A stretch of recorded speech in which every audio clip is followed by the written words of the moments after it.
Aí tá o porcelanato, onde nós já tiramos uma parte. E essa já é a parte que foi assentada. Ele é todo em relevo, desenhos, estilo desenho português. Já está feito. Essa é a parte da cozinha. Ela vem toda feita. Aqui tá o rebaixo. Como esse rebaixo aqui depois que é feito o piso, a gente coloca esse rebaixo, né?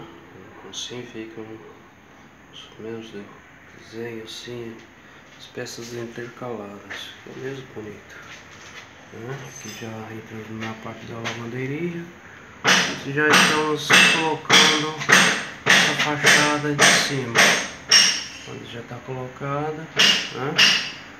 Descendo tudo até embaixo. Embaixo temos o sistema, né? Vai ser colocado. Aqui ele está nos cantos, né? Tudo certinho.